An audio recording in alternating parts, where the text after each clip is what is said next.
అది ద్వాపరయుగం ముగిసే కాలం. చరిత్రలో అప్పటి వరకు కనీ విని ఎరుగని ఒక మహాయుద్ధం జరుగుతున్న సమయం. రెండు మహాసేనలు ఒకదానితో మరొకటి ఢీకొంటున్నాయి. కొన్ని లక్షల బాణాలు ఆకాశంలో చేరి సూర్యకిరణాలనే కనుమరుగు చేశాయి. యుద్ధభూమి అంతా చచ్చిన శవాలు, కూలిన రథాలు, అగ్ని విస్ఫోటనాలతో నిండిపోయింది.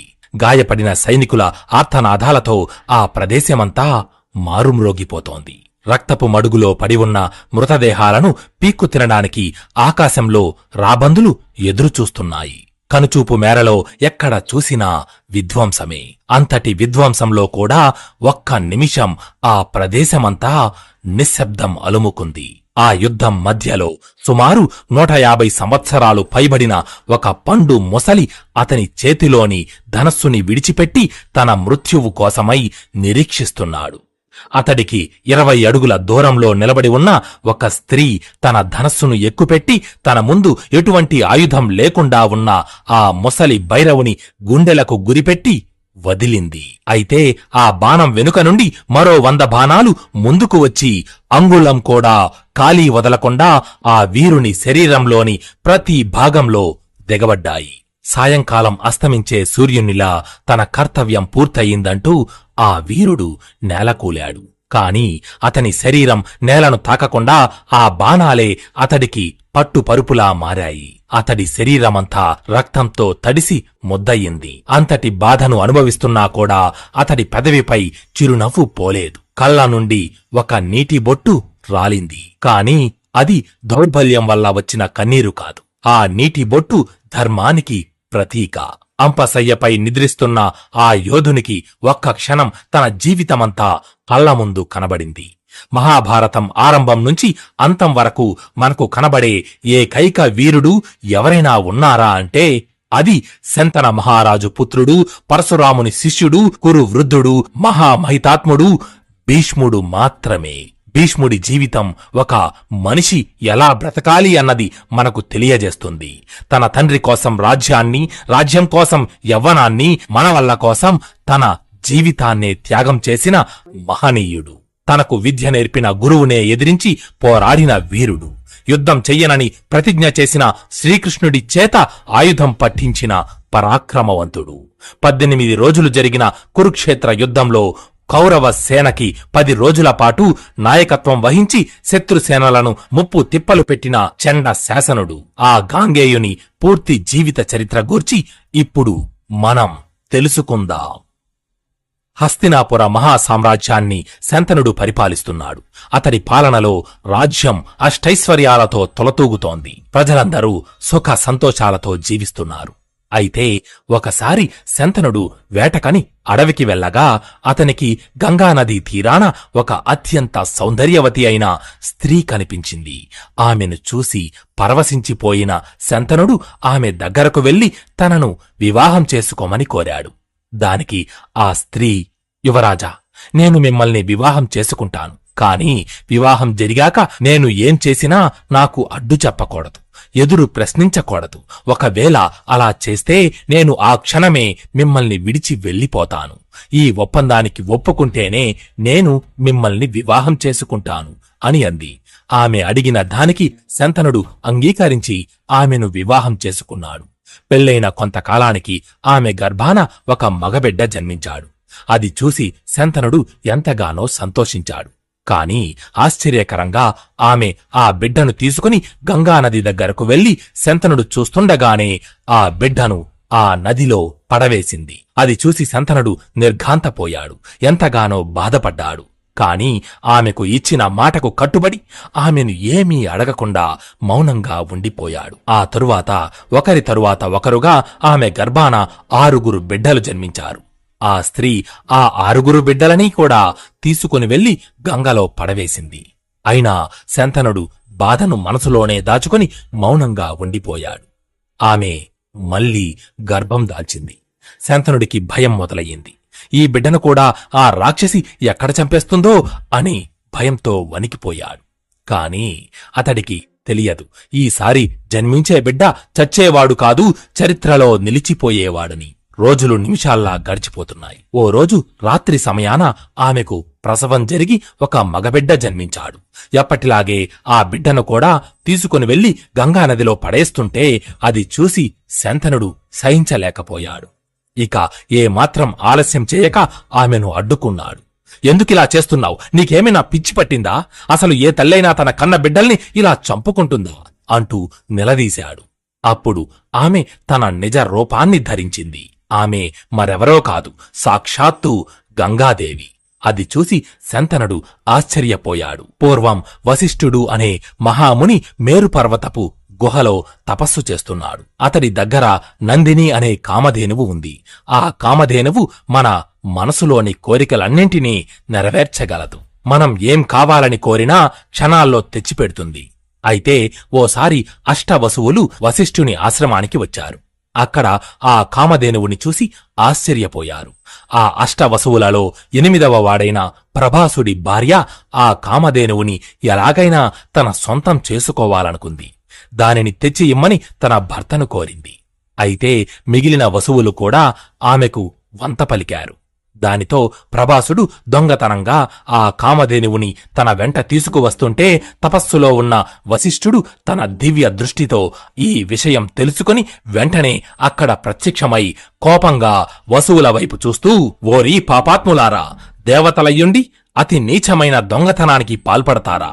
మీరు మీ దైవత్వాన్ని కోల్పోయి భూమి మీద మానవులుగా జన్మిస్తారు. ఇదే మీకు నేను వేసే శిక్ష అంటూ శపించాడు. అప్పుడు తమ తప్పు తెలుసుకున్న అష్టవసువులు ఆ ముని కాళ్లమీద పడి తమను క్షమించమని ఆయనను వేడుకున్నారు. అప్పుడు వశిష్ఠముని వారిపై దయచూపి, దొంగతనానికి సహకరించిన మీలోని 7 వసువులకి భూమిపై జన్మించగానే శాప విమోచనం కలుగుతుంది. కాని ఈ దొంగతనానికి పాల్పడిన ప్రభాసుడు మాత్రం మీ ఆయుష్యును కూడా పోసుకొని భూమిపై తన పూర్తి జీవితాన్ని గడుపుతాడు అని చెప్పాడు. ఆ తరువాత వశిష్ఠుని వద్ద సెలవు తీసుకుని అక్కడి నుంచి తిరిగి వెళుతున్న అష్టవసువులకు దారి మధ్యలో గంగాదేవి ఎదురుపడింది. అయితే ఎంతో దీనంగా కనబడుతున్న వసువులను చూసి గంగాదేవి మీ విచారానికి కారణమేమిటి అని అడిగింది. దానికి ఆ వసువులు, అమ్మా, భూలోకాన మానవులుగా జన్మించమని వశిష్ఠ మహామునివారు మమ్మల్ని శపించారు. అలాగే మేము భూలోకాన జన్మించగానే మాకు శాప విమోచనం కలుగుతుందని కూడా వారు చెప్పారు. కాని పుట్టగానే తన పిల్లలు మరణించాలని ఏ తల్లి కోరుకుంటుంది? ఆ ప్రకారంగా మాకు శాప విమోచనం ఎలా కలుగుతుంది?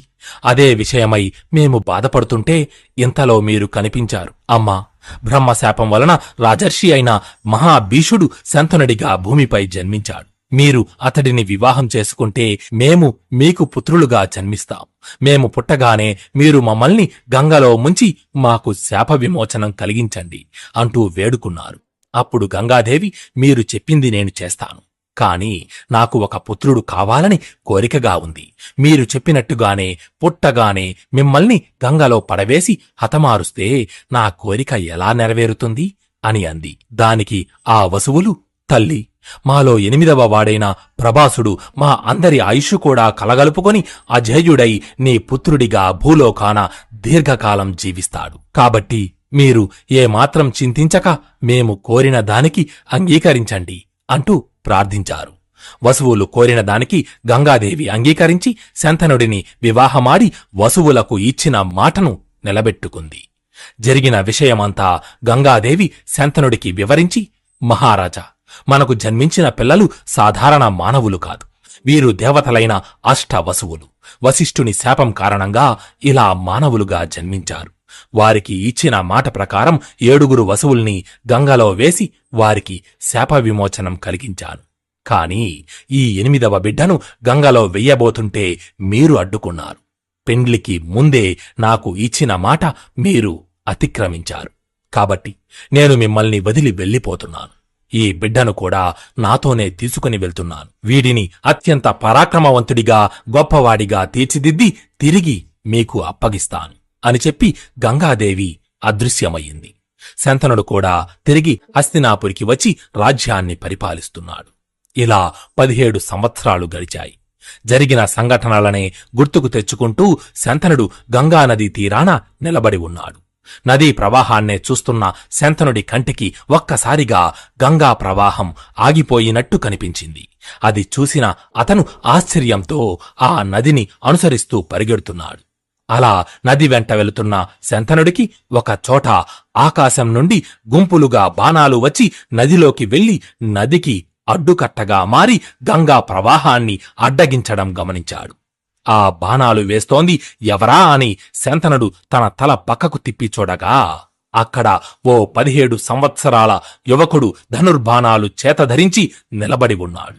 శంతనుడు వెంటనే ఆ యువకుడి వద్దకు వెళ్లి అతడి వైపు చూస్తూ, నీ అద్భుత ధనుర్విద్యను చూసి నా మనసు పరవశించిపోతోంది పుత్రా. ఎవరివి నీవు? నీ తల్లిదండ్రులు ఎవరు అని అడిగాడు. అప్పుడు ఆ యువకుని వెనుక నుంచి గంగాదేవి ముందుకు వచ్చి, ఇతడు తన తండ్రిని ఒక క్షత్రియుడు చంపాడన్న కోపంతో 21 సార్లు భూమండలమంతా తిరిగి కనిపించిన క్షత్రియులందరినీ తన గొడ్డలి పదునికి బలి ఇచ్చిన పరశురాముడి శిష్యుడు, సాక్షాత్తు దేవదానవ గురువులైన బృహస్పతి శుక్రాచార్యుల వద్ద శాస్త్రాలను అధ్యయనం చేసినవాడు, వేదాంగాలలో పండితుడు, మీ పుత్రుడు దేవవ్రతుడు అని చెప్పింది. చాలా కాలం తరువాత తన పుత్రుడిని చూడడంతో శంతనుడి ఆనందానికి అవధులు లేవు. ఇన్నాళ్లుగా నేను ఈ హస్తినాపుర సింహాసనం నీకోసమే ఎదురుచూస్తున్నాం పుత్రా అంటూ దేవవ్రతుణ్ణి గట్టిగా కౌగిలించుకున్నాడు. పక్కనే ఉన్న గంగాదేవి శంతనుడి వైపు చూస్తూ, ఇక నాకు సెలవు ఇవ్వండి ప్రభు అంటూ అక్కడి నుంచి మాయమయ్యింది. తరువాత శంతనుడు దేవవ్రతుణ్ణి హస్తినాపురికి తీసుకువెళ్లి అత్యంత వైభవంగా హస్తినాపుర రాజ్యానికి దేవవ్రతునికి యువరాజుగా పట్టాభిషేకం చేశాడు. శంతనుడు దేవవ్రతునికి హస్తినాపుర యువరాజుగా పట్టాభిషేకం చేసిన తరువాత ఓసారి శంతనుడు రాజ్యంలో విహరిస్తూ యమునా నది వద్దకు వచ్చాడు. అయితే ఆ ప్రదేశమంతా అద్భుత సుగంధ పరిమళాలతో నిండి ఉంది. ఆ పరిమళాలు ఎక్కడి నుంచి వస్తున్నాయా అని శంతనుడు చుట్టూ చూడగా తన కంటికి యమునా నదిలో పడవ నడుపుతూ ఒడ్డుకు వస్తున్న ఒక యువతి కనిపించింది. ఆవిడే సత్యవతీదేవి. శంతనుడు ఆ యువతి యొక్క అందాన్ని, ఆమె ఒంటి నుంచి వస్తున్న అద్భుత పరిమళాలను చూసి పరవశించిపోయాడు. వెంటనే ఆ యువతి వద్దకు వెళ్లి, సుందరి, ఎవరు నీవు? ఇలా ఇక్కడ పడవ ఎందుకు నడుపుతున్నావు అని అడిగాడు. దానికి ఆ యువతి, నేను దాసరాజు పుత్రికనైన సత్యవతిని, మా తండ్రిగారి ఆజ్ఞ మేరకు పడవ నడుపుచున్నాను అని చెప్పింది. ఆ యువతి యొక్క అద్భుత సౌందర్యానికి మైమరిచిపోయిన శంతనుడు ఆమెను వివాహం చేసుకోవాలనుకున్నాడు. వెంటనే శంతనుడు ఆ యువతి తండ్రి అయిన దాసరాజు దగ్గరకు వెళ్లి ఆయనతో, దాసరాజా, నేను హస్తినాపుర మహారాజైన శంతనుడిని.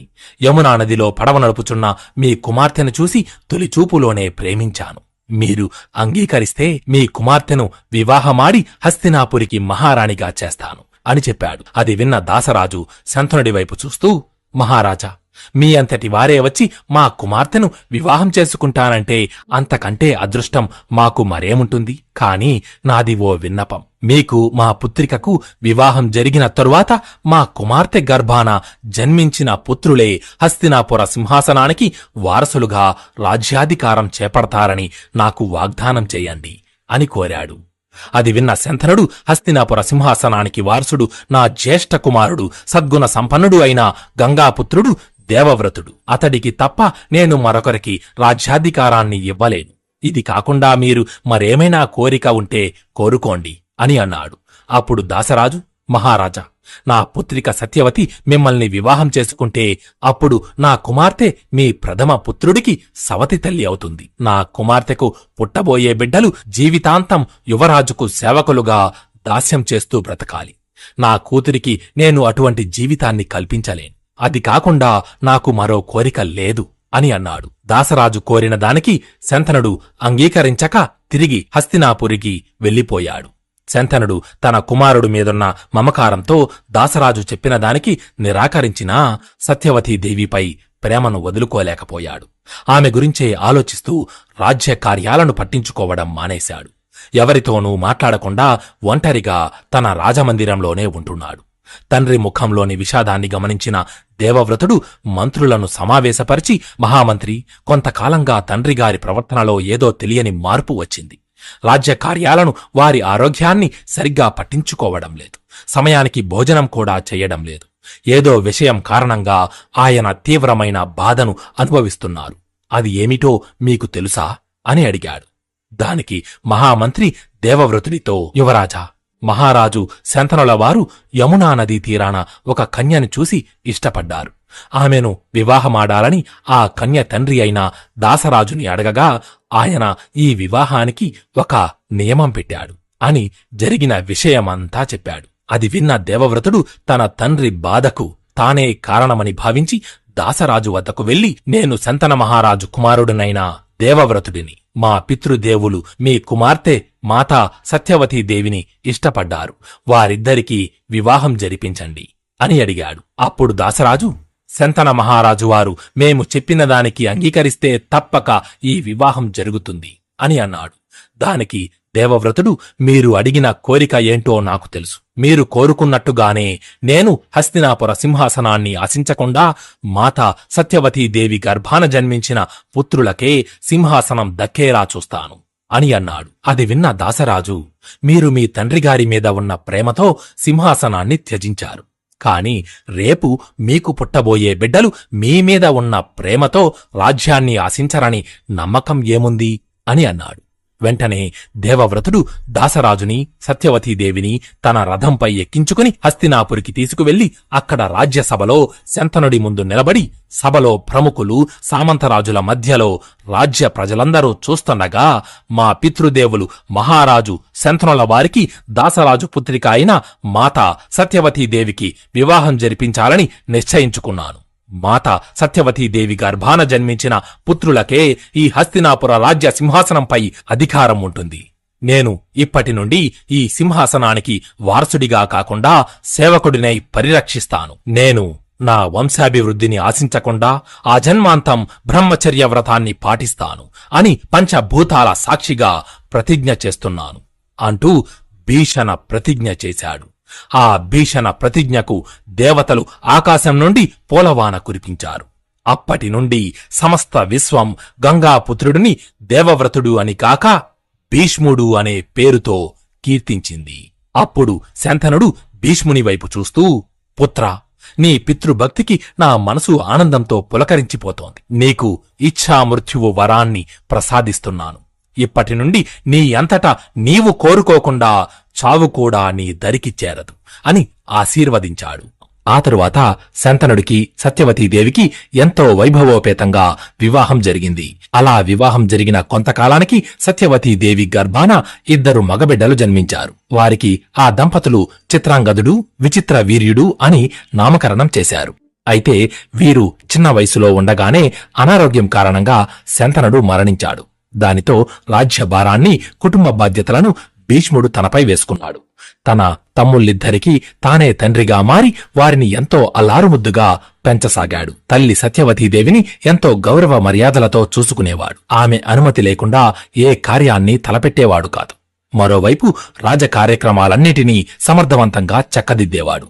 భీష్ముడి అపార శౌర్య పరాక్రమాలకు భయపడి శత్రురాజులు హస్తినాపురం వైపు కన్నెత్తి కూడా చూసేవారు కాదు.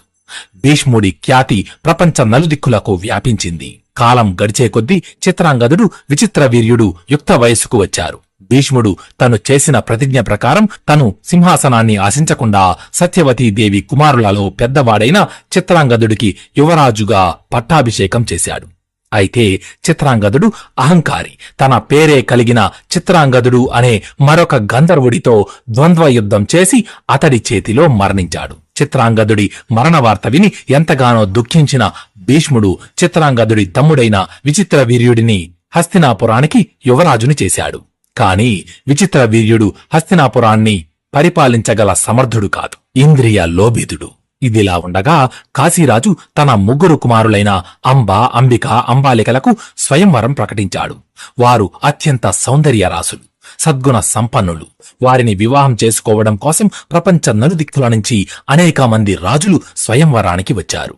అయితే ఈ విషయం తెలుసుకున్న భీష్ముడు ఆ కన్యలను తీసుకువచ్చి తన తమ్ముడైన విచిత్ర వీర్యుడికి ఇచ్చి వివాహం జరిపిస్తే అతడిలో మార్పు వస్తుందని భావించి భీష్ముడు కూడా ఆ స్వయంవరానికి వెళ్ళాడు. అయితే స్వయంవర సభలో అడుగుపెట్టిన భీష్ముడిని చూసిన అక్కడి రాజులు అసలు వివాహమే చేసుకోనని ప్రతిజ్ఞ చేసిన భీష్ముడు ఇలా స్వయంవరానికి రావడమేంటి అని ఆశ్చర్యపోయారు. అప్పుడు భీష్ముడు ఆ సభ మధ్యలోకి వెళ్లి కాశీరాజు ముగ్గురు కుమార్తెలను తన రథంపై ఎక్కించుకుని అక్కడ ఉన్న రాజులందరి వైపు చూస్తూ, ఓ కాశీరాజా, మహారాజులారా, క్షత్రియ వివాహం ప్రకారం నేను ఈ ముగ్గురు రాకుమార్తెలను నా తమ్ముడైన విచిత్ర వీర్యుడికిచ్చి వివాహం చెయ్యడం కోసం తీసుకువెళుతున్నాను. మీలో ఎవరికైనా నన్ను అడ్డుకోగల సామర్థ్యం ఉంటే ప్రయత్నించండి అని అన్నాడు. దానితో స్వయంవరానికి వచ్చిన రాజులందరూ కలిసి భీష్ముడిపై యుద్ధానికి వచ్చారు. కాని భీష్ముడు ఒక్కడే వారందరినీ ఓడించి ఆ ముగ్గురు రాకుమార్తెలను హస్తినాపురానికి తీసుకువచ్చాడు. కాని కాశీరాజు పెద్ద కుమార్తె అయిన అంబ ఆమెకు విచిత్ర వీర్యుణ్ణి వివాహం చేసుకోవడం ఇష్టం లేదని, తను ఇంతకు మునిపే సాల్వ మహారాజుని ప్రేమించానని, అతడినే వివాహం చేసుకుంటానని సత్యవతీదేవితో చెప్పి రోధించింది. ఆమె మాటలు విన్న భీష్ముడు అంబాదేవితో, అమ్మా, మీరు ఇంతకు మునుపు వేరొకరిని ప్రేమించారన్న విషయం నాకు తెలియదు.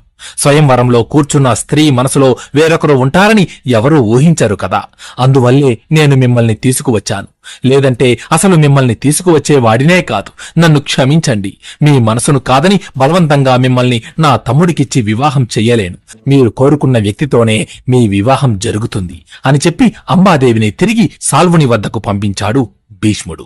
ఆ తరువాత మిగిలిన ఇద్దరు రాకుమార్తెల అభిప్రాయం కూడా తెలుసుకుని వారు మనస్ఫూర్తిగా ఈ వివాహానికి ఒప్పుకోవడంతో విచిత్ర వీర్యుడికి అంబిక అంబాలికలను ఇచ్చి ఘనంగా వివాహం జరిపిస్తారు. అయితే హస్తినాపురం నుంచి బయలుదేరిన అంబాదేవి సాల్వుడి వద్దకు వెళ్లి తనని వివాహం చేసుకోమని కోరగా, దానికి సాల్వుడు, వేరొకరు స్వయంవరంలో గెలుచుకుని వదిలేసిన స్త్రీని నేను వివాహం చేసుకోను అంటూ ఆమెను వివాహం చేసుకోవడానికి నిరాకరించాడు. సాల్వుడి మాటలు విని మనసు మొక్కలైన అంబాదేవి తిరిగి భీష్ముడి వద్దకు వచ్చి, నువ్వు నన్ను స్వయంవరం నుంచి తీసుకువెళ్లడం వల్లే సాల్వుడు నన్ను కాదన్నాడు. కాబట్టి ఇప్పుడు నీవే నన్ను వివాహం చేసుకోవాలి అని అడిగింది. అప్పుడు భీష్ముడు, అమ్మా, నేను ఆజన్మాంతం బ్రహ్మచర్య వ్రతాన్ని పాటిస్తానని ప్రతిజ్ఞ చేశాను. కాబట్టి నేను మిమ్మల్ని వివాహం చేసుకోలేను అని సమాధానమిచ్చాడు. దానికి అంబాదేవి, అయితే ఆ ప్రతిజ్ఞను మీరాల్సిన సమయం వచ్చింది. స్వయంవరం నుండి తీసుకువచ్చిన కన్యను వివాహం చేసుకోవడం కూడా నీ ధర్మమే కదా అని నిలదీసింది. దానికి భీష్ముడు, సూర్యచంద్రులు గతులు తప్పవచ్చునేమో గాని ఈ భీష్ముడు చేసిన ప్రతిజ్ఞ మీరడు అని బలంగా చెప్పాడు. ఎంత చెప్పినా భీష్ముడు ఆమె అడిగిన దానికి ఒప్పుకోకపోయేసరికి కోపించిన అంబాదేవి సాక్షాత్తు భీష్ముడికి విద్య నేర్పిన గురువైన పరశురాముణ్ణి ఆశ్రయించింది. జరిగినదంతా ఆయనకు చెప్పి తనకు భీష్ముడికి వివాహం జరిపించమని ఆయన్ను వేడుకుంది. అయితే ఆమె చెప్పిన మాటలన్నీ విన్న పరశురాముడు, నువ్వేమీ దిగులు పడకు, నీకు తప్పక న్యాయం జరుగుతుంది. భీష్ముడు నా మాట కాదనడు. ఒకవేళ కాదంటే అతని చేత ఈ వివాహానికి ఎలా ఒప్పించాలో కూడా నాకు తెలుసు అని చెప్పి అంబాదేవికి అభయమిచ్చాడు. ఆ తరువాత ఆమెను తీసుకుని హస్తినాపురానికి వెళ్లి అక్కడ సరస్వతీ నదీ తీరాన విడిది ఏర్పరచుకుని భీష్ముడికి కబురు పెట్టాడు. అయితే పరశురాముడి సందేశం అందిన భీష్ముడు గురువు మీద ఉన్న భక్తితో ఆ మరునాడు ఉదయమే సరస్వతీ తీరానికి చేరుకున్నాడు. అక్కడ పరశురాముణ్ణి చూడగానే ఎంతో భక్తి శ్రద్ధలతో ఆయన పాదాలకు నమస్కరించాడు.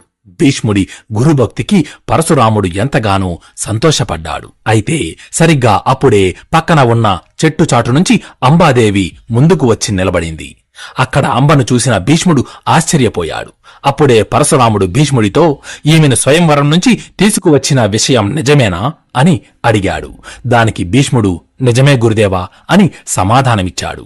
మరైతే ఈ కన్యను వివాహం చేసుకో అన్నాడు పరశురాముడు. అప్పుడు భీష్ముడు పరశురాముడికి తను అంబాదేవిని స్వయంవరం నుంచి తీసుకురావడానికి గల కారణం, అలాగే తను చేసిన ప్రతిజ్ఞ గూర్చి వివరించాడు. కాని పరశురాముడు తన పట్టు విడవలేదు. నువ్వు స్వయంవరం నుంచి తీసుకువచ్చిన ఈ కన్యను వివాహమైనా చేసుకో, లేదా నాతో యుద్ధమైనా చెయ్యి అని భీష్ముడిని యుద్ధానికి ఆహ్వానించాడు. తనకు మరో దారి లేక భీష్ముడు పరశురాముడితో యుద్ధానికి సిద్ధపడ్డాడు. వారిద్దరి మధ్య అత్యంత ఘోర యుద్ధం జరిగింది. గురు శిష్యులిద్దరూ ఒకరికి ఒకరు తీసిపోకుండా యుద్ధం చేశారు. అలా 22 రోజుల పాటు జరిగిన అతి భయంకర యుద్ధంలో చివరికి భీష్ముడు పరశురాముణ్ణి ఓడించాడు. దానితో పరశురాముడు అంబ దగ్గరకు వెళ్లి, అమ్మా, నేను నా సాయశక్తులా ప్రయత్నించాను. కాని ధర్మం భీష్ముడి పక్షాన ఉంది. అందుకే అతడు నన్ను గెలవగలిగాడు. ఇక నీ సమస్యను నువ్వే పరిష్కరించుకోవాలి అని చెప్పి పరశురాముడు అక్కడి నుంచి వెళ్లిపోయాడు.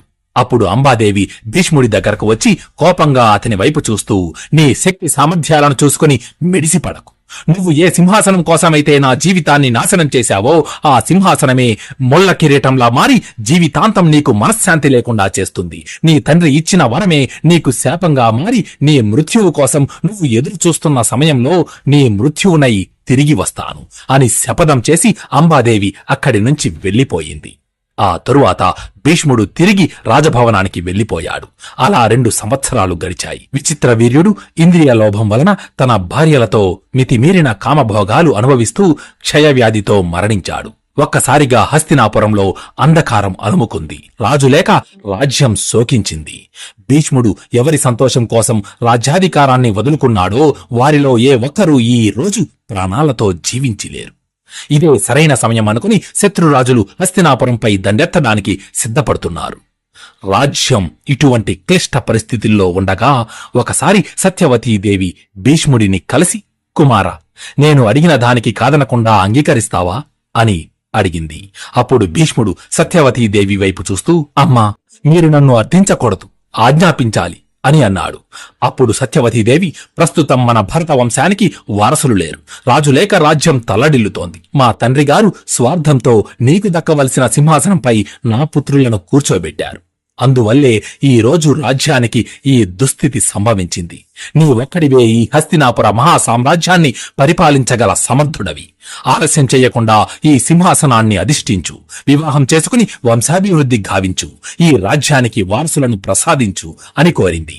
సత్యవతీదేవి మాటలన్నీ విన్న భీముడు, అమ్మా, ఏ ప్రతిజ్ఞ కారణంగానైతే ఈ భీష్ముడు ఇంతటి పేరు ప్రఖ్యాతలను కీర్తిని సంపాదించాడో ఆ ప్రతిజ్ఞను మీరి నేను ఎలా జీవించగలను? వ్రతభంగం కారణంగా పాపం చుట్టుకుని నాకు ముక్తి అనేదే లభించదు. సమస్త లోకానికి వెలుగుని ప్రసాదించే సూర్య భగవానుడు తన తేజస్సును కోల్పోయినా, భగభగమండే అగ్నిహోత్రుడు తన వేడిని విడిచిపెట్టినా ఈ భీష్ముడు తను చేసిన ప్రతిజ్ఞను మీరడు. కాని ప్రస్తుతం మన ముందు ఉన్న ఈ సమస్యకు నా దగ్గర ఒక పరిష్కార మార్గం ఉంది. అదే దేవరన్యాయము అని చెప్పాడు. ఆ తరువాత ధర్మబద్ధమైన దేవరన్యాయ పద్ధతి ద్వారా మహాముని వ్యాసుని దయ వలన విచిత్ర వీర్యుని భార్యలైన అంబిక, అంబాలికలకు ధృతరాష్ట్రుడు, పాండురాజు అను కుమారులు జన్మించారు. అలాగే అంబిక దాసి గర్భాన విదురుడు జన్మించాడు. వారి ముగ్గురిని భీష్ముడే పెంచి పెద్ద చేశాడు. వారికి యుద్ధ విద్యలలో, అస్త్రశస్త్ర ప్రయోగ ఉపసంహారాలలో శిక్షణ ఇచ్చి వారిని మహాశక్తివంతులుగా తీర్చిదిద్దాడు.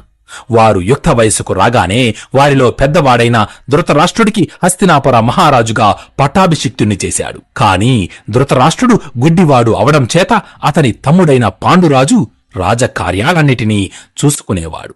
వారి ముగ్గురిలోకి చిన్నవాడు మరియు సజ్జనుడు అయిన విదురుడిని హస్తినాపురానికి మంత్రిగా నియమించాడు భీష్ముడు. ఆ తరువాత పాండురాజుకి అత్యంత పరాక్రమవంతులైన 5 పుత్రులు జన్మించగా ధృతరాష్ట్రునికి పరమేశ్వరుని అనుగ్రహం వలన 100 మంది కుమారులు, 1 కుమార్తె జన్మించారు. కాలక్రమేణా పాండురాజు పుత్రులు పాండవులుగా, ధృతరాష్ట్రుని పుత్రులు కౌరవులుగా ప్రసిద్ధికెక్కారు. పాండవులు ధర్మానికి ప్రతీకలైతే కౌరవులు అధర్మానికి ప్రతిరూపాలుగా నిలిచారు. 2 కత్తులు ఒకే వరలో ఇమడనట్టుగానే మంచి చెడులు కూడా ఒకదానితో మరొకటి కలిసి ఉండలేవు. అందువల్ల పాండవులకు కౌరవులకు మధ్య మెల్లగా వైరం ఏర్పడింది. హస్తినాపురానికి తరువాతి వారసుడు పాండవుల అగ్రరాజు ధర్మరాజా లేక కౌరవులలో పెద్దవాడైన దుర్యోధనుడా అని అనుక్షణం ఘర్షణ జరిగేది. భీష్ముడికి మాత్రం పాండవుల అగ్రజుడైన ధర్మరాజే హస్తినాపురాన్ని సమర్థవంతంగా పరిపాలించగలడని, అతని పాలనలో రాజ్యం ధర్మ మార్గంలో నడవగలదని నమ్మాడు. ప్రజలు కూడా ధర్మరాజే తమకు రాజు కావాలని ఆశించారు. కాని కొన్ని అనుకోని పరిస్థితుల వలన హస్తినాపురంలో సగభాగమైన ఖాండవ ప్రస్థానికి ధర్మరాజుని రాజుని చేసి మిగిలిన భాగమైన హస్తినాపురానికి దుర్యోధనుడిని యువరాజుగా చేశారు. అయినా దుర్యోధనుడికి మనసు శాంతించలేదు. ఎన్నో దుర్మార్గాలు, కపట పన్నాగాలతో పాండవులను ఎన్నో విధాలుగా కష్టాల పాలు చేశాడు.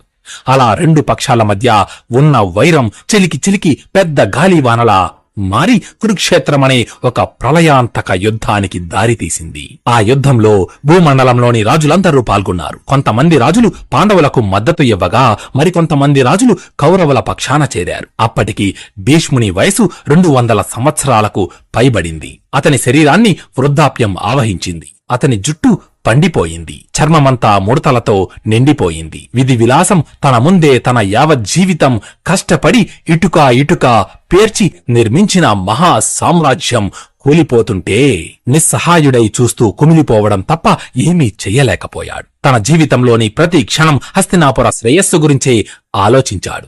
ఆ రాజ్య భవిష్యత్తు కోసమే ఎన్నో త్యాగాలు చేశాడు. ఆ సింహాసనంపై ధర్మాన్ని స్థాపించడం కోసం అనుక్షణం ఘర్షణను ఎదుర్కొన్నాడు. ఆ రోజు అమ్మ పలికినట్టుగానే అతడు తన జీవితంలో ఏ రోజు కూడా మనశ్శాంతిగా నిద్రపోలేదు. చివరికి తన మనవళ్లు ఒకరితో ఒకరు యుద్ధం చేసుకుంటుంటే చూసే దుస్థితి సంభవించింది. అయినా కూడా భీష్ముడు తన ధర్మాన్ని విడిచిపెట్టలేదు. అతడి శరీరంలోని శక్తి అణువంతైనా తగ్గలేదు. సాక్షాత్తు పరమశివుడితోనే యుద్ధం చేసి ఓడించిన శౌర్యం తనది. దేవదానవులు ఒక్కటై వచ్చినా ఒంటరిగా వారందరినీ ఎదిరించగల పరాక్రమం అతనిది. ప్రస్తుతం తన మనసులో ఉన్న కోరిక ఒక్కటే, హస్తినాపురంలో ధర్మాన్ని స్థాపించి ఆనందంగా తన శరీరాన్ని వదలడమే. అయితే మరోపక్క భీష్ముని మృత్యువునై తిరిగి వస్తానని ప్రతిజ్ఞ చేసి వెళ్లిన అంబాదేవి పగతో రగిలిపోతోంది. ఆమెకు ప్రస్తుతం తన జీవితంపై ఎటువంటి కోరికగాని ఆశగాని లేదు. ఆమె లక్ష్యమల్లా భీష్ముడి మరణం మాత్రమే. ఎలాగైనా భీష్ముడి అంతు చూడాలని భావించి మొదట సుబ్రహ్మణ్యస్వామి కోసమై ఘోర తపస్సు ఆచరించింది. ఆమె తపస్సుకి మెచ్చి ప్రత్యక్షమైన సుబ్రహ్మణ్యుడు ఆమెకు ఏం వరం కావాలో కోరుకోమని అడిగాడు. అప్పుడు అంబాదేవి, స్వామి, నన్ను స్వయంవరం నుంచి బలవంతంగా తీసుకువచ్చి నన్ను నా ప్రేమకు దూరం చేసి నా జీవితాన్ని సర్వనాశనం చేసిన ఆ భీష్ముడి చావు నా కల్లారా చూడాలి అని కోరింది. దానికి సుబ్రహ్మణ్యస్వామి, అంబా, భీష్ముడు ఇచ్ఛామృత్యువు వరం కలిగినవాడు, మహాశక్తి సంపన్నుడు, అన్నిటికీ మించి ధర్మపరుడు. అతన్ని చంపగల వీరుడు ఈ భూమి మీద లేడు. కాని నేను నీకు ఒక పుష్పమాల ఇస్తాను. ఆ మాలను ఎవరు తన మెడలో ధరించి భీష్ముడితో యుద్ధం చేస్తారో అతడి చేతిలో భీష్ముడు మరణిస్తాడు అని చెప్పాడు. అప్పుడు అంబాదేవి, అలాగే ప్రభు అంటూ తన 2 చేతులను ముందుకు చాచింది. అప్పుడు ఆమె చేతిలో ఒక పుష్పమాల ప్రత్యక్షమయ్యింది. సుబ్రహ్మణ్యస్వామి అదృశ్యమయ్యాడు. ఆ తరువాత అంబాదేవి ఆ పుష్పమాల పట్టుకొని ప్రతి రాజ్యానికి వెళ్లి తన చేతిలోని మాల ధరించి భీష్ముడితో యుద్ధం చెయ్యమని ఆ దేశ రాజులను అడిగింది.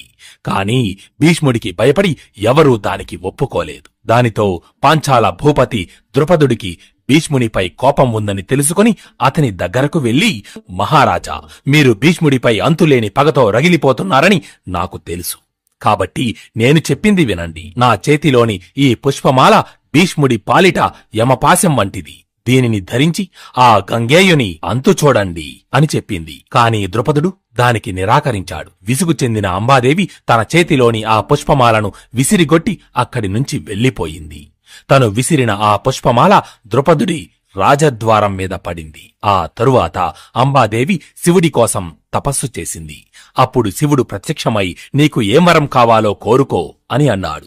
అప్పుడు అంబాదేవి, నేను భీష్ముణ్ణి చంపే వరం ప్రసాదించండి అని కోరుకుంది. దానికి శివుడు తదాస్తు అని అన్నాడు. కాని అంబాదేవి అంతటితో ఊరుకోలేదు. అది ఎలా జరుగుతుంది ప్రభు అని అడిగింది. దానికి శివుడు, అంబా, నీ కోరిక ఈ జన్మలో నెరవేరదు. నువ్వు మరుజన్మలో ద్రుపద భూపతికి పుత్రికగా జన్మిస్తావు. ఆ తరువాత పురుషుడిగా రూపాంతరం చెందుతావు. నీ కారణంగానే భీష్ముడు మరణిస్తాడు అని చెప్పి శివుడు అదృశ్యమయ్యాడు. అయితే అప్పుడు అంబాదేవి తన మనసులో భీష్ముడి మరణాన్ని చూడని ఈ జన్మ వ్యర్థం అని అనుకుని పక్కనే ఒక చితి రగిలించి, నేను భీష్ముడిని చంపుతాను అనుకుంటూ ఆ చితి మంటల్లోకి దూకి సజీవదహనమయ్యింది. అయితే సరిగ్గా అప్పుడే ద్రుపదుడు భీష్మునిపై పగ తీర్చుకోవడానికి అతనిని సంహరించే పుత్రుని కోసం పరమశివునికై హోమం చేస్తున్నాడు. ఒక్కసారిగా ఆ హోమగుండం నుంచి శివుడు ప్రత్యక్షమయ్యాడు. అప్పుడు ద్రుపదుడు భీష్ముని చంపగల కుమారుడిని ప్రసాదించండి అని ఈశ్వరుడిని వేడుకున్నాడు.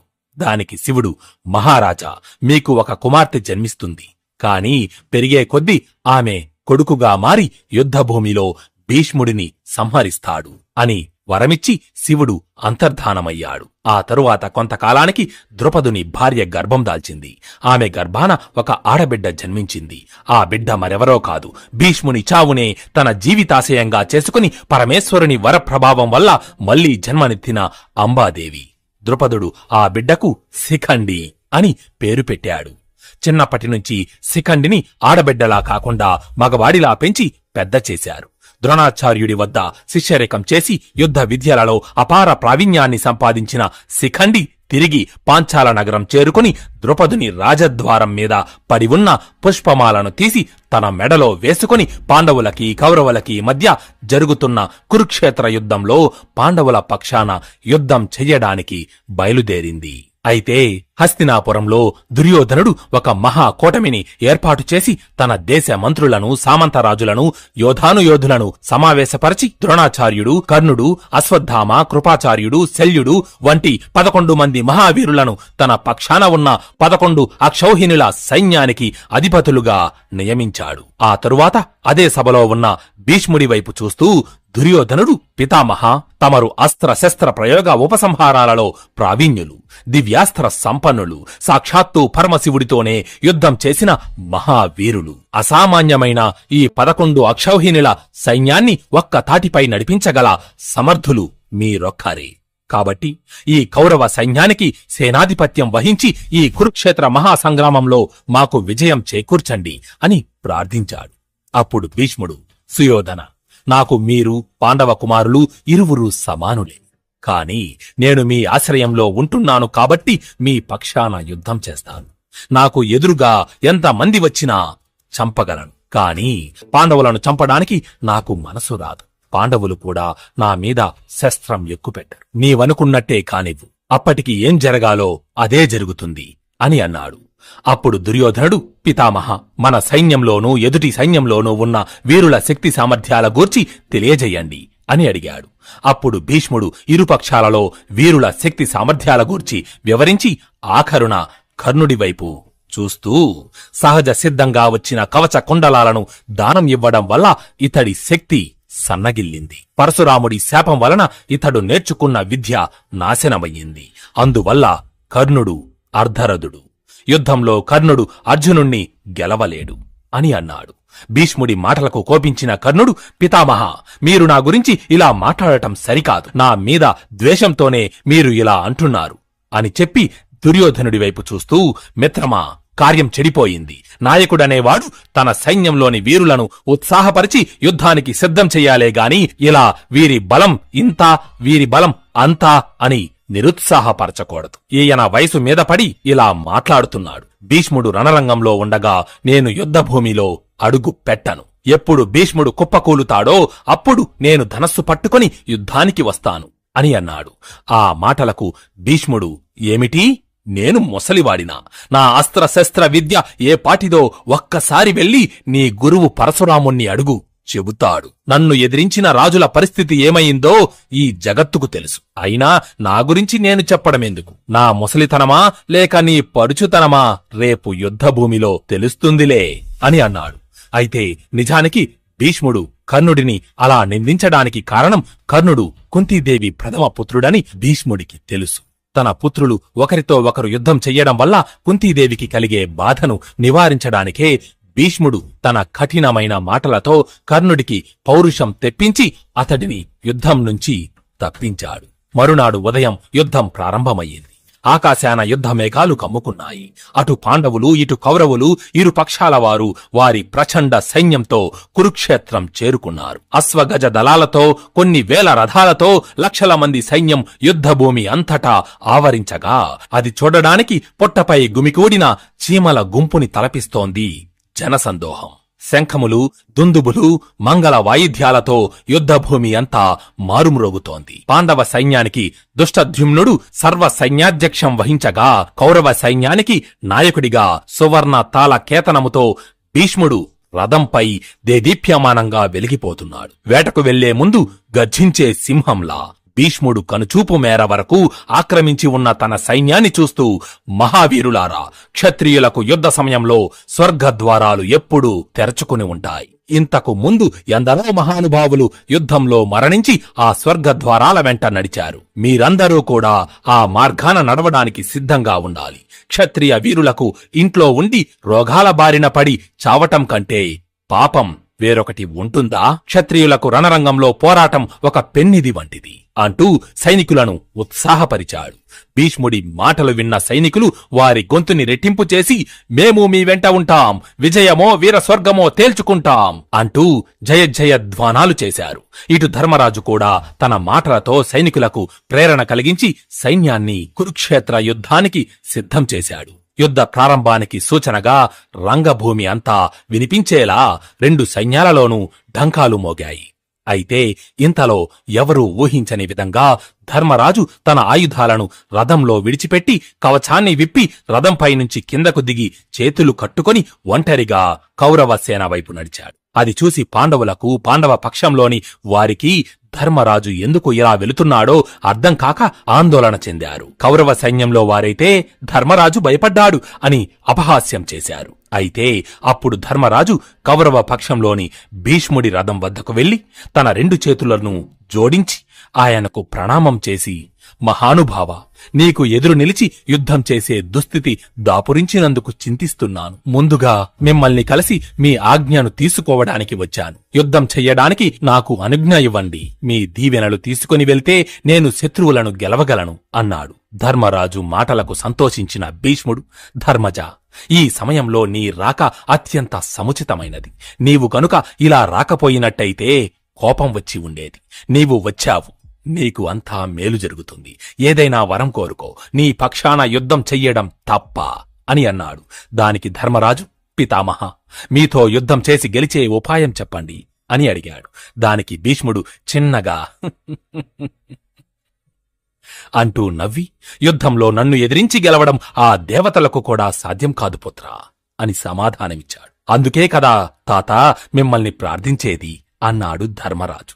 అప్పుడు భీష్ముడు, నా చేతిలో ఆయుధం కింద పడితే గాని నన్ను వధించడం ఎవరికీ సాధ్యం కాదు. ఇప్పటికి ఇది మాత్రమే చెప్పగలను. ఇంకా వివరంగా చెప్పడానికి ఇది తగిన సమయం కాదు పుత్ర. మనం మళ్లీ కలిసినప్పుడు నీ మనోరథాన్ని నెరవేరుస్తాను అని అన్నాడు. దానికి ధర్మరాజు, అనుజ్ఞ ఇవ్వండి అని మరొకసారి ప్రణామం చేసి తిరిగి తన సైన్యం వద్దకు చేరుకుని రథాన్ని అధిరోహించి కవచాన్ని ధరించి ఆయుధం చేపట్టి తన సైన్యాన్ని ఉద్దేశిస్తూ దాడి చెయ్యండి అని గట్టిగా అరిచాడు. భీష్ముడు కూడా తన గొంతును పదింతలు చేసి దాడి చెయ్యండి అంటూ తన సైన్యానికి పిలుపునిచ్చాడు. యుద్ధం మొదలయ్యింది. అటు పాండవసేన, ఇటు కౌరవసేన ఒక్కసారిగా కదలి ఒకదానితో ఒకటి ఢీకొన్నాయి. ఆ రెండు ప్రచండ సైన్యాల తాకిడికి రణరంగమంతా పోరెత్తిపోయింది. భూమి మీద ఉన్న ధూళి ఆకాశానికి ఎగసి మంచు తుఫాను కమ్మినట్టుగా యుద్ధభూమిని కమ్మేసింది. రెండు సైన్యాలు బాణాలతోనూ కత్తులతోనూ యుద్ధం చేస్తూ ఒకదానిమీద ఒకటి విరుచుకుపడుతున్నాయి. ఏనుగులు, గుర్రాలు, రథాలు ఒకదానితో ఒకటి గుద్దుకొని అతి భీకరంగా యుద్ధం చేస్తున్నాయి. గజారోహకులు అది ఇది అని చూడకుండా విచక్షణారహితంగా అందరినీ తొక్కుకుంటూ యుద్ధభూమి అంతా వీరవిహారం చేస్తున్నారు. మందర పర్వతంతో చిలికినప్పుడు పాలసముద్రం ఎలా అయితే అల్లకల్లోలమైందో అలా ఉంది యుద్ధభూమి పరిస్థితి. ఏనుగుల అరుపులు, గుర్రాల గర్జనలు, దివ్యాస్త్రాల విస్ఫోటనాలతో యుద్ధభూమి అంతా మారుమోగుతోంది. అయితే వీటికి మించిన శబ్దంతో సింహనాదం చేస్తూ భీముడు మదించిన ఏనుగుల కౌరవసేనపై పడి చీల్చి చెండాడుతున్నాడు. భీముడి దాటికి తట్టుకోలేక కౌరవ సైన్యమంతా వెనక్కు తిరిగి పారిపోతోంది. అప్పుడు అక్కడ చెలరేగిన ధూళి మధ్య నుంచి సువర్ణ తాళకేతనముతో ఒక రథం ముందుకు వచ్చి ఆగింది. అది చూసిన కౌరవసేన ఒక్కసారిగా తిరిగి ధైర్యం పుంజుకుంది. ఎందుకంటే ఆ రథంపై ఉన్నది అతిరథులలో కల్లా శ్రేష్ఠుడు, అపార దివ్యాస్త్ర సంపన్నుడు, మహామహితాత్ముడు భీష్ముడు. భీష్ముడు తన ధనస్సును భీముడి మీదకు ఎక్కుబెట్టి ఒక్క బాణంతో అతడి చేతిలోని ధనస్సును వెలగొట్టాడు. దానితో భీముడు పక్కనే ఉన్న గదను అందుకుని రథం మీద నుంచి కిందికి దూకాడు. కాని అంతలోనే అశ్వత్థామ అక్కడికి చేరుకుని భీముడికి అడ్డుగా నిలచి అతడితో యుద్ధానికి దిగాడు. దాంతో సమస్త పాండవ సైన్యం ఒక్కసారిగా భీష్ముని మీదకు దూకింది. అప్పుడు భీష్ముడు వారిని చూసి అంటూ చిరునవ్వుతో మండు టెండలో అడవిని కాల్చే కార్చిచ్చులా వారిపై విరుచుకుపడ్డాడు. కేకయ, చేది, పాంచాల సైన్యాలు యావత్తూ భీష్ముడి పరాక్రమానికి తట్టుకోలేక పక్కకు తప్పుకున్నాయి. అశ్వగజ దళాలను అల్లకల్లోలం చేసేశాడు. రథాన్ని చిత్ర విచిత్రమైన రీతులలో తిప్పుతూ యుద్ధభూమి అంతటా తానే కనిపించి యుద్ధం చేస్తున్నాడు. శత్రు సైన్యాన్ని చిందరవందర చేస్తున్నాడు. పాండవసేనలో ఎక్కడ చూసినా తెగిపడిన తలకాయలు, కూలిన మొండాలు, మొక్కలైన బాణాలు, తొనకలైన జెండాలే కనిపిస్తున్నాయి. రక్తం ఏరులై పారుతోంది. పాండవసేనలో భీష్ముడిని ఎదుర్కొనే వీరుడే లేకపోయాడు. అయితే ఇంతలో ఎక్కడి నుండో ఒక బాణం అత్యంత వేగంగా వచ్చి భీష్ముడి చేతిలోని ధనస్సును విరగ్గొట్టింది.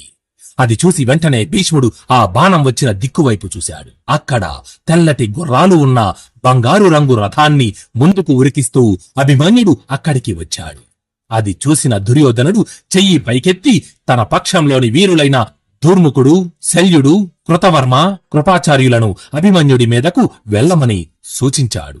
దుర్యోధనుడి ఆదేశంతో వారందరూ ఒక్కసారిగా అభిమన్యుడిపై బాణాల వర్షం కురిపించారు. కాని అభిమన్యుడు ఆ బాణాలను మధ్యలోనే తుంచి కళ్ళు మూసి తెరిచేలోగా 5 బాణాలతో శల్యుడి గుండెలపై కొట్టాడు. మరొక బాణంతో కృతవర్మ ధనస్సును విరగ్గొట్టాడు. ఒక వెడల్పాటి బాణం వేసి దుర్ముఖుడి సారథి తల తెగ్గొట్టాడు. 4 బాణాలతో కృపాచార్యుని గుర్రాలను కూల్చేశాడు. తన మనువడి అద్భుత పరాక్రమాన్ని చూసి మురిసిపోయిన భీష్ముడు తన మనసులో, బలి, ధనుర్విద్యలో వీడు అర్జునుణ్ణి మరిపిస్తున్నాడు. ఆ మాటకొస్తే అర్జునుడి కంటే ఇతడే ఒకంత హెచ్చు అనుకున్నాడు. అలా అనుకుంటూనే అభిమన్యుడిపై 6 బాణాలు వేసి అతడి రథంపై ఎగురుతున్న జెండాను తెగ్గొట్టాడు. అభిమన్యుడి చేతిలోని ధనస్సును విరగ్గొట్టాడు. దానితో అభిమన్యుడు వెంటనే ఇంకొక ధనస్సును అందుకొని భీష్ముడితో యుద్ధానికి దిగాడు. అంతలో ఇంతకు ముందు అభిమన్యుడి చేతిలో దెబ్బతిన్న కృతవర్మ, మిగిలిన వీరులు మళ్లీ తిరిగి అభిమన్యుడితో కలబడ్డారు. కాని భీష్ముడికి తన మనువడితో యుద్ధం చెయ్యడం ఇష్టం లేక తన రథాన్ని పాండవసేన మీదకు మళ్లించాడు. గొర్రెల మందపై పెద్ద పులి పడ్డట్టు పాండవసేనపై విరుచుకుపడ్డాడు భీష్ముడు. బాణాల మీద బాణాలను కుమ్మరించి పాండవ సైన్యాన్ని అస్తవ్యస్తం చేస్తున్నాడు. రథాలు, గుర్రాలు, ఏనుగులను కుప్పలు కుప్పలుగా కూలగొడుతున్నాడు.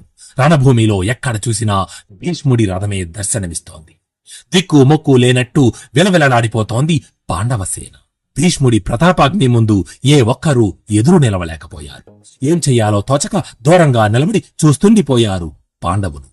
సూర్యుడు అస్తమించాడు. ఆ రోజుకి యుద్ధం ముగిసింది. కౌరవ పక్షంలో విజయ ఢంకాలు మోగాయి. పాండవ పక్షం శోక సముద్రంలో మునిగిపోయింది. ఈ విధంగానే భీష్ముడు ప్రతిరోజు యుద్ధంలో ప్రళయకాల రుద్రుని వలె ప్రజ్వరిల్లి పాండవ సేనను నాశనం చేస్తున్నాడు. భీష్ముని రథం అటువైపు వస్తోందంటేనే సైనికులు భయపడి అక్కడి నుంచి పరుగులు పెడుతున్నారు. పాండవులు భీష్ముడిని అడ్డుకోవడానికి ఎన్నో ప్రయత్నాలు చేశారు. కాని భీష్ముడిని యుద్ధంలో జయించలేకపోయారు. సూర్యుడి ముందు వెలిగించిన చిరు దివ్వెలా కనుమరుగైపోయింది వారి ప్రతాపం. రోజురోజుకి పాండవ సైన్యం క్షీణించిపోతోంది. వారి కంటి మీద కునుకు నిలవడం లేదు. అయితే రణరంగంలో ఎంత యుద్ధమైతే జరుగుతోందో అంతకు మించిన యుద్ధం భీష్ముడి హృదయంలో జరుగుతోంది. తను చిన్నప్పటి నుంచి ఎంతో ప్రేమగా పెంచి పోషించిన సొంత మనవళ్లపైనే ఆయుధం ఎత్తవలసి వచ్చినందుకు కుమిలిపోతున్నాడు. వారి శరీరంపై తగిలే ప్రతి గాయం భీష్ముని హృదయానికి తగులుతోంది. యుద్ధంలో తన చేతుల మీదుగా 1000 మంది సైనికులు హతులవుతున్నారని చిత్రవద అనుభవిస్తున్నాడు. తన యావత్ జీవితం పడిన సంఘర్షణలకు విముక్తి ఎప్పుడు దొరుకుతుందా అని తన మృత్యువుకై ఎదురుచూస్తున్నాడు. అయినా కూడా తన కర్తవ్యాన్ని విడువలేదు.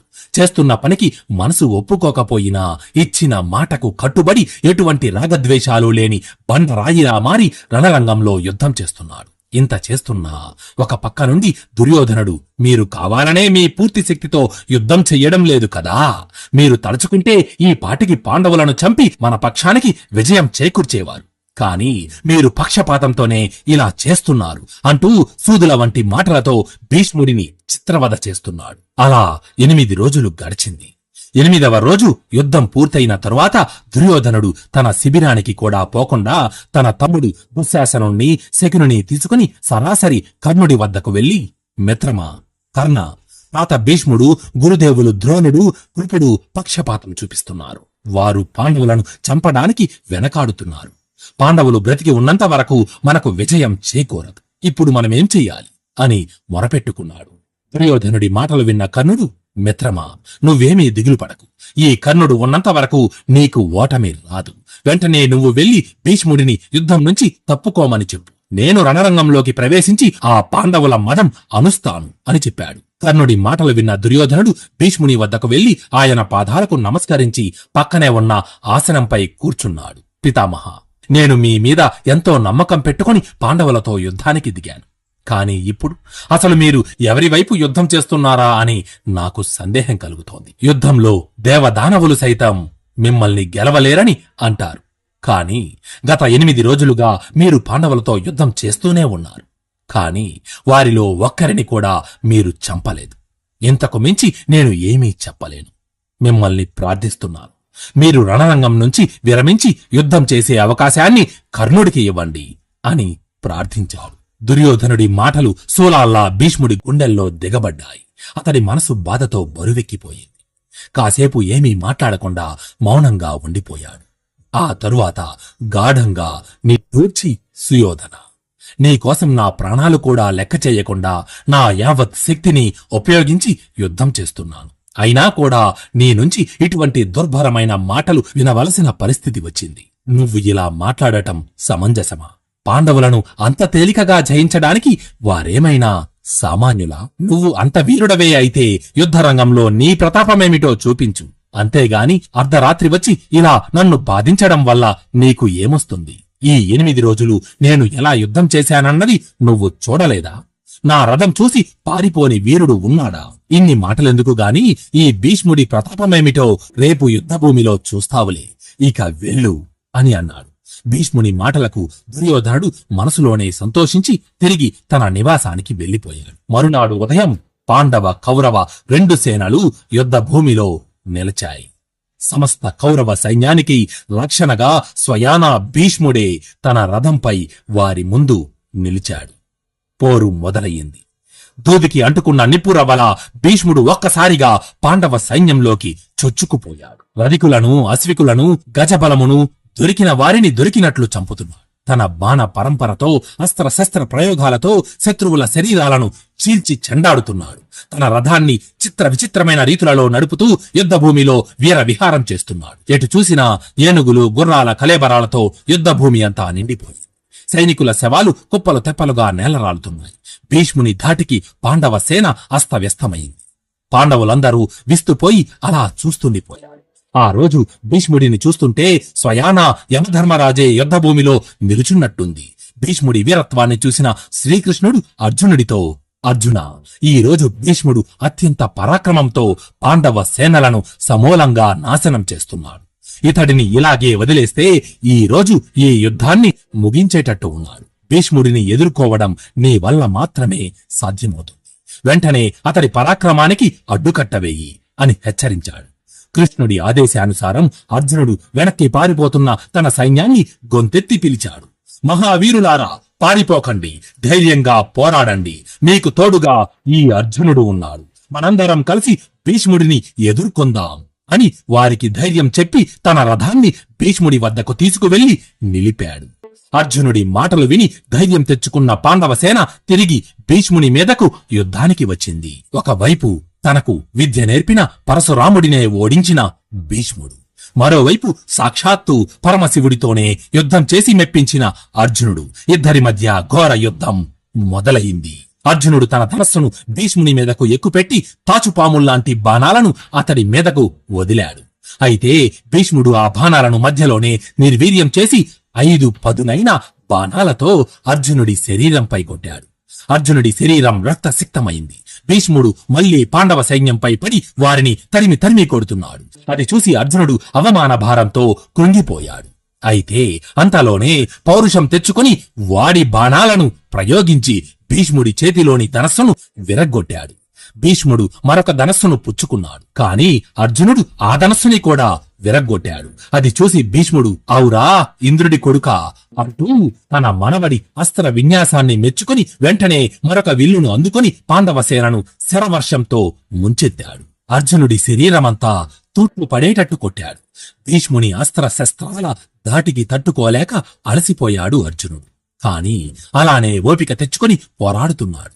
అర్జునుడు నీరసించే కొద్దీ భీష్ముడు విజృంభిస్తున్నాడు. చుట్టూ ఉన్న సైనికులంతా వారి భీకరి పోరును చూసి భయపడి దూరంగా జరిగిపోతున్నారు. అయితే ఇంతలో భీష్ముడు అతి శక్తివంతమైన శక్తి ఆయుధాన్ని ప్రయోగించి అర్జునుడి గుండెలపై కొట్టాడు. ఆ అస్త్ర ప్రభావానికి తట్టుకోలేక అర్జునుడు మూర్ఛపోయి రథంపైనే కుప్పకూలిపోయాడు. అప్పటి వరకు జరుగుతున్నదంతా చూస్తూ ఓపిక పట్టి ఉన్న శ్రీకృష్ణుడు అది చూసి ఒక్కసారిగా ఉగ్రుడైపోయాడు. వెంటనే తన చేతిలోని రథ పగ్గాలను పక్కన పెట్టి రథంపై నుండి కిందికి దూకాడు. భూమండలమంతా ఒక్కసారిగా అదిరిపోయింది. దిక్కులన్నీ కంపించిపోయాయి.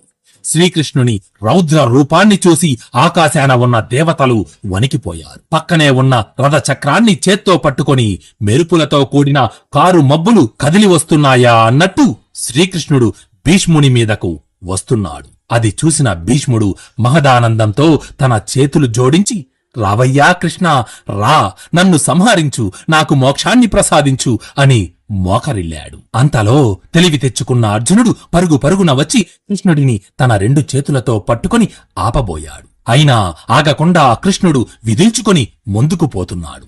వెంటనే అర్జునుడు మరో 10 అడుగుల్లో మళ్లీ శ్రీకృష్ణుణ్ణి పట్టుకొని నేలపై కాళ్లను బలంగా ఆనించి కృష్ణుణ్ణి వెనక్కి లాగుతూ, కృష్ణ, నీవు యుద్ధం చెయ్యనని నాకు మాట ఇచ్చావు కదా, ఇప్పుడు నీవే ఆ ప్రతిజ్ఞను మీరితే లోకం ఏమనుకుంటుంది? అందరూ పాండవులని అసమర్థులుగా భావిస్తారు. నాకు అపవాదులు తీసుకురావద్దు. నా అలసట తీరింది. నేను భీష్ముణ్ణి ఎదుర్కొంటాను అని ప్రార్థించాడు.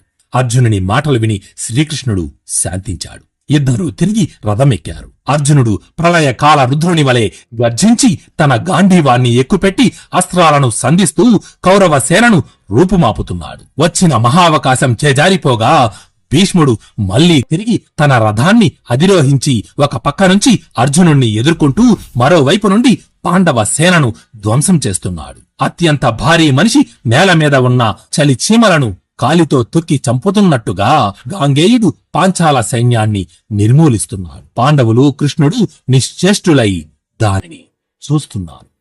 అయితే 9వ రోజు యుద్ధంలో భీష్ముడి అజేయ పరాక్రమాన్ని కనులారా చూసిన ధర్మరాజుకి మనసులో లేదు. ఎంత అనుకున్నా ఆ రోజు రాత్రి దిగులుతో అతడికి అసలు నిద్రే పట్టలేదు.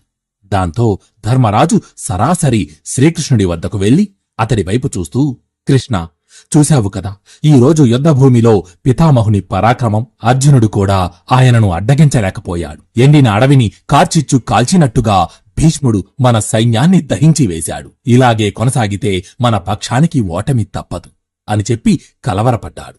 ధర్మరాజు మాటలు విన్న శ్రీకృష్ణుడు, బావా, నువ్వన్నట్లు నిజంగా మీరు ఓడిపోయే పరిస్థితే వస్తే నేనే స్వయంగా భీష్ముడిని చంపి మీకు రాజ్యం కట్టబెడతాను. కాని అంత అవసరం లేదు. ఓసారి యుద్ధం ప్రారంభమవడానికి ముందు భీష్ముడు నీతో పలికిన మాటలను గుర్తు తెచ్చుకో. అతడు కౌరవ పక్షం వైపు యుద్ధం చేస్తున్నా కూడా మీకు హితం చేకూరుస్తానని వాగ్దానం చేశాడు. ఇప్పుడు ఆ సమయం రానే వచ్చింది. నువ్వు నీ తమ్ముళ్లతో సహా కలిసి వెళ్లి భీష్ముడిని ఆశ్రయించు. అతడు తప్పక తన మృత్యు మార్గాన్ని మీకు వివరిస్తాడు అని చెప్పాడు.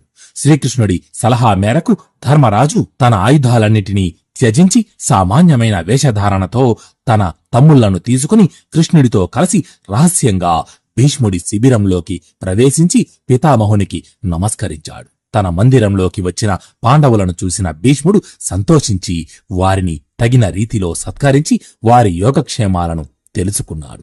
ఆ తరువాత భీష్ముడు ధర్మరాజు వైపు చూస్తూ, ధర్మనందన, ఈ సమయంలో మీరు నా వద్దకు రావడానికి గల కారణమేమిటి? సంకోచించకుండా అడగండి. ఎంతటి కఠినతరమైన కార్యమైనా నేను నెరవేరుస్తాను అని అన్నాడు. దానికి ధర్మరాజు దీనవదనంతో, పితామహ, యుద్ధంలో మా సైన్యం క్షీణించకుండా మేము కౌరవులను జయించి రాజ్యం పొందే మార్గం తెలపండి అని అడిగాడు. దానికి భీష్ముడు, ధర్మనందన, నేను రణభూమిలో నిలబడి యుద్ధం చేస్తున్నంత వరకు మీ సైన్యం క్షీణించక తప్పదు. అలాగే మీరు యుద్ధంలో జయించడం కూడా సాధ్యం కాదు. కాబట్టి మీరు విజయం పొందాలన్నా, మీకు రాజ్యప్రాప్తి కలగాలన్నా దానికి ఒక్కటే మార్గం. అది నా మరణం మాత్రమే అని అన్నాడు. అది విన్న ధర్మరాజు భీష్ముడి వైపు చూస్తూ, పితామహ, యుద్ధభూమిలో మీరు త్రిశూలం ధరించిన రుద్రుని వలె నిలబడితే మిమ్మల్ని జయించడం ఎవరికి మాత్రం సాధ్యమవుతుంది. కాబట్టి మిమ్మల్ని నిర్జించే మార్గమేమిటో మీరే తెలపండి అని ప్రార్థించాడు. అప్పుడు దానికి భీష్ముడు చిన్నగా అంటూ నవ్వి, నువ్వు చెప్పింది యథార్థం పుత్రా. నా చేతిలో ఆయుధం ఉన్నంత వరకు నన్ను జయించడం స్వయానా ఆ దేవతలకు కూడా సాధ్యం కాదు. అయితే నన్ను వధించే మార్గం చెబుతాను, విను. ఆయుధాలను త్యజించి నిలబడిన వారితోనూ, వెన్ను చూపి పారిపోతున్న వారితోనూ, స్త్రీలతోనూ నేను యుద్ధం చెయ్యను. యుద్ధభూమిలో అటువంటి వారు నా ముందు నిలిచినప్పుడు నేను నా ఆయుధాలన్నిటినీ త్యజిస్తాను. అప్పుడు నన్ను చంపడం తేలికవుతుంది. అయితే మీ పక్షాన స్త్రీగా పుట్టి దైవ సహాయంతో పురుషుడిగా మారిన శిఖండి ఉన్నాడు. ఆ విషయం మీ అందరికీ తెలుసు. కాబట్టి అర్జునుడు శిఖండిని ముందు నిలబెట్టి యుద్ధం చేస్తే నేను నా ఆయుధాలను విసర్జిస్తాను. అప్పుడు శిఖండిని అడ్డుపెట్టుకుని అర్జునుడు నన్ను వధించవచ్చు. ఆ తరువాత బంధుమిత్రులతో సహా సుయోధనుణ్ణి గెలవడం సులభం అని చెప్పాడు. వచ్చిన కార్యం సఫలం కావడంతో ధర్మరాజు భీష్ముని వద్ద సెలవు తీసుకుని తన తమ్ముళ్లతో కలిసి తిరిగి తమ శిబిరానికి వెళ్లిపోయాడు. మరుసటి రోజు సూర్యుడు ఉదయించాడు. 10వ రోజు యుద్ధం మొదలయింది. ఇరుపక్షాలలోని సైన్యాలు యుద్ధభూమిని ఆవరించాయి. ఈసారి పాండవ సైన్యానికి ముందు శిఖండిని నిలిపారు. అతడికి రక్షణగా భీమార్జునులు ఇరుపక్కలా నిలబడ్డారు. సైన్యానికి వెనుక భాగాన అభిమన్యుడు, అతనికి సహాయంగా ఉపపాండవులు, సాత్యకి నిలుచున్నారు. మధ్య భాగంలో ధర్మరాజు, దుష్టద్యుమ్నుడు, ద్రుపదుడు, మరికొంతమంది మహారథులు నిలుచుని సైన్యాన్ని రక్షించే బాధ్యతను చేపట్టారు. ఇటు యావత్ కౌరవ సైన్యానికి ముందు రక్షణగా భీష్ముడు నిలబడి ఉన్నాడు.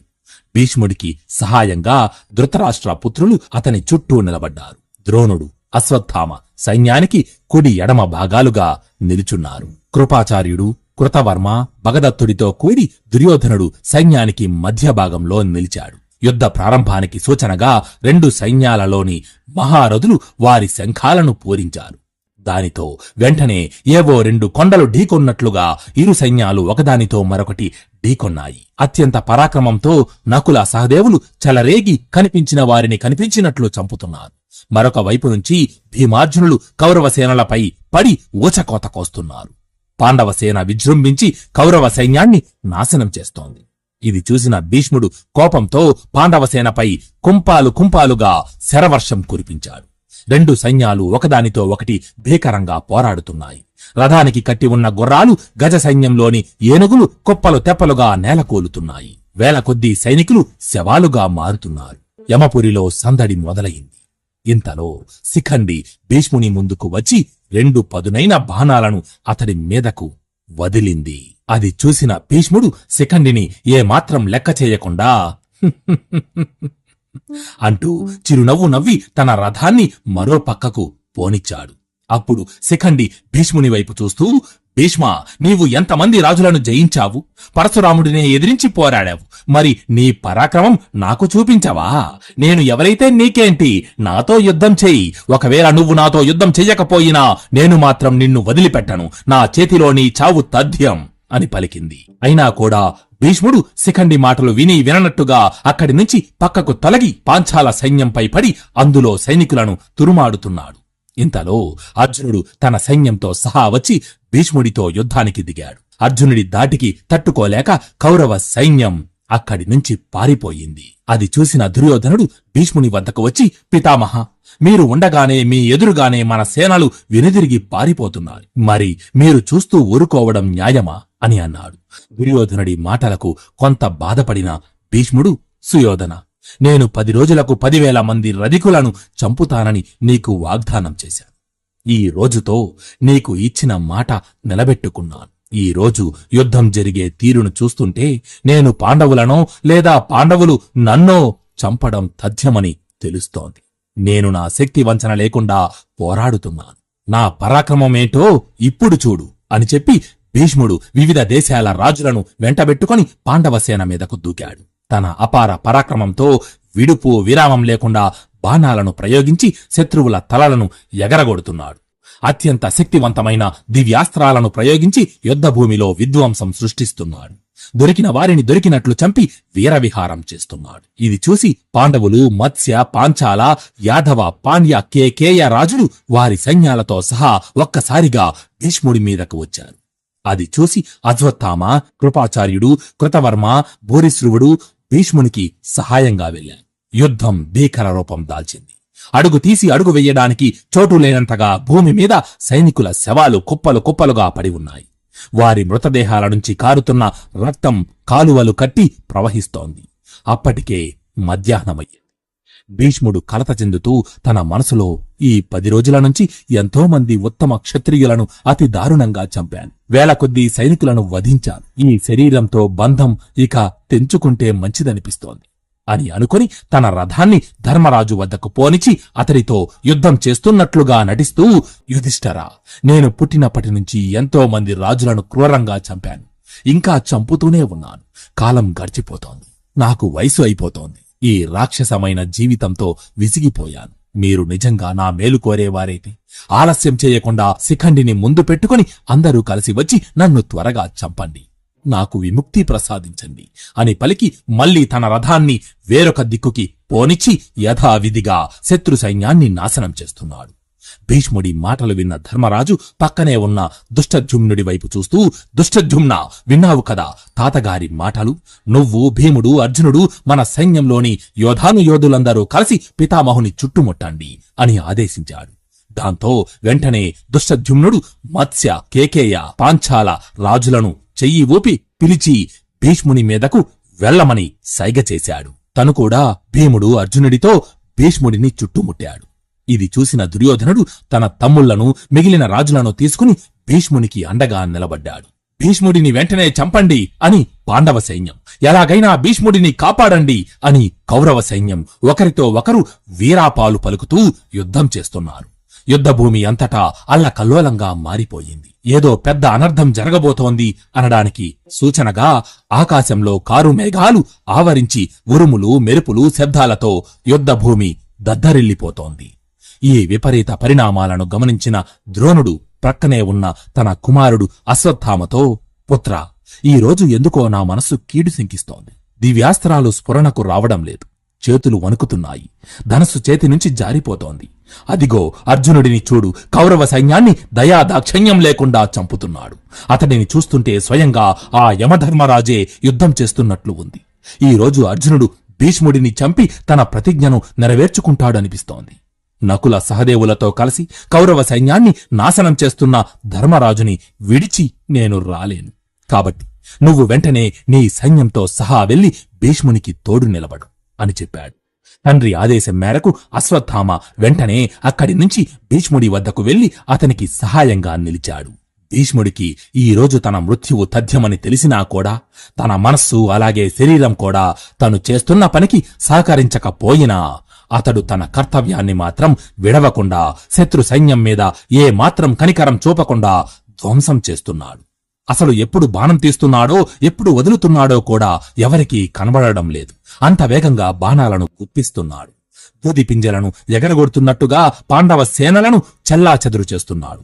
భీష్ముడి ధాటికి తట్టుకోలేక పాండవ సైన్యం యావత్తూ వెనక్కు తిరిగి పారిపోతోంది. అది చూసిన శ్రీకృష్ణుడు అర్జునుడితో, అర్జున, చూడు, భీష్ముడి పౌరుష ప్రతాపాలకు తల వంచి మన సైన్యం వెనక్కి పారిపోతోంది. నువ్వు భీష్ముడిని చంపక తప్పదు. వెంటనే భీష్ముడిపై దివ్యాస్త్రాలను ప్రయోగించు అని అన్నాడు. శ్రీకృష్ణుడి ఆదేశం మేరకు అర్జునుడు భీష్ముడితో యుద్ధానికి దిగాడు. ఒక శక్తివంతమైన అస్త్రాన్ని ప్రయోగించి ముందుగా భీష్ముడి చుట్టూ ఉన్న సైన్యాన్ని చెల్లాచెదురు చేశాడు. 2 సింహాలు ఒకదానితో ఒకటి తలబడుతున్నట్టుగా భీష్మార్జునులు ఘోరాతిఘోరంగా యుద్ధం చేస్తున్నారు. అది చూసి రెచ్చిపోయిన శిఖండి తాచుపాముల్లాంటి బాణాలను భీష్ముడి మీదకు వదిలాడు. కాని భీష్ముడు మాత్రం వాటిని చూసి చూడనట్టు తన రథాన్ని పక్కకు తిప్పబోయాడు. అయితే ఇంతలో 2 పదునైన బాణాలు అత్యంత వేగంగా దూసుకువచ్చి భీష్ముడి గుండెల్లో దిగబడ్డాయి. ఆ బాణాలను చూసిన భీష్ముడు తన మనసులో, ఇవి ఖచ్చితంగా శిఖండి ధనస్సు నుంచి వెలువడిన బాణాలు కాదు. ఇవి ఎంతో దృఢంగా పదునుగా ఉండి ఏమాత్రం గురి తప్పకుండా సరిగ్గా మర్మస్థానాలలో తగులుతున్నాయి. ఇంతటి ధనుర్విద్యా ప్రావీణ్యం అర్జునుడికి తప్ప వేరొకరికి లేదు అని చెప్పి తన తల పైకెత్తి ముందుకి చూశాడు. అయితే అక్కడ అర్జునుడు తన ధనస్సుని శిఖండి చేతిలో ఉన్న విల్లు వెనక పెట్టి భీష్ముడిపై బాణాలు గుప్పిస్తున్నాడు. అది చూసిన భీష్ముడు తన మృత్యు సమయం ఆసన్నమైందని భావించి ఇక యుద్ధం చెయ్యడం ఆపి తన చేతిలోని ధనస్సుని విడిచిపెట్టేశాడు. అది చూసి రెండు సైన్యాలు ఒక్కసారిగా యుద్ధం చెయ్యడం ఆపేశాయి. అప్పటి వరకు భయంకర విస్ఫోటనాలతో మారుమ్రోగిన ఆ ప్రదేశమంతా ఒక్క నిమిషం నిశ్శబ్దం అలుముకుంది. అప్పుడు శిఖండి తన ధనస్సుని ఎక్కుపెట్టి ఒక వాడి బాణాన్ని దానికి జోడించి భీష్ముని మీదకు వదిలింది. ఆ బాణం అత్యంత వేగంగా వెళ్లి భీష్ముని గుండెల్లో దిగబడింది. అదే సరైన సమయం అనుకున్న అర్జునుడు వెంటనే కుంపాలుగా బాణాలను ప్రయోగించి భీష్ముని శరీరంలో అంగుళం కూడా ఖాళీ లేకుండా బాణాలను దిగ్గొట్టాడు. దాంతో సాయంకాలం అస్తమించే సూర్యునిలా తన కర్తవ్యం పూర్తయిందంటూ భీష్ముడు రథంపై నుంచి ఎగిరి నేలమీద పడ్డాడు. కాని అతని శరీరం నేలను తాకకుండా తన దేహంలో దిగిన బాణాలే శయ్యలా మారి అతని శరీరాన్ని గాలిలో నిలబెట్టాయి. అది చూసిన ఆకాశంలోని దేవతలు, అయ్యో ఇది దక్షిణాయనం, భీష్ముడు దక్షిణాయనంలో చనిపోతాడేమో అని కలవరపడ్డారు. అయితే దేవతల మనసు తెలుసుకున్న భీష్ముడు చిన్నగా నవ్వి, ఓ దేవతామూర్తులారా, కాలగతిని బట్టి దక్షిణాయన సమయంలో మరణించడం దుష్టమని తెలిసి నేను నా ప్రాణాలను మేనిలో నిలుపుకున్నాను. నా తండ్రి మహారాజు శంతనుల వారు సత్యవతీదేవిని వివాహమాడు సమయాన నాకు స్వచ్ఛంద మృత్యువనే వరాన్ని ప్రసాదించారు. ఆ ఇచ్ఛా మృత్యువు వరప్రభావం వలన నేను స్వయంగా నా ప్రాణాలను విడువనంత వరకు నా ప్రాణాలు నా అధీనంలోనే ఉంటాయి అని పలికాడు. అది విన్న దేవతలు సంతోషించారు. అయితే సాధారణంగా యుద్ధంలో ఎవరైనా ఒక వీరుడు మరణిస్తే కేవలం ఆ పక్షంలోని సైనికులు మాత్రమే బాధపడతారు. కాని భీష్ముడు నేలకూలాడని తెలియడంతో ఇరుపక్షాల సైన్యాలలోనూ హాహాకారాలు చెలరేగాయి. అటు పాండవులు ఇటు కౌరవులు తీవ్రమైన దుఃఖానికి గురయ్యారు.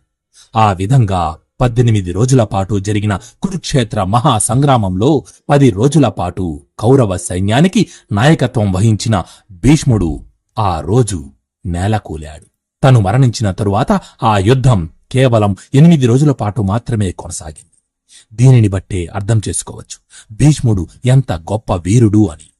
భీష్ముడి జీవితం ఒక మనిషి ఎలా బ్రతకాలో తెలియజేస్తుంది. హస్తినాపురం వంటి మహా సామ్రాజ్యానికి రాజయ్యే అవకాశం, అలాగే అర్హత ఉండి కూడా తన తండ్రి కోసం రాజ్యాన్ని, సంతాన సుఖాన్ని వదులుకున్నాడు.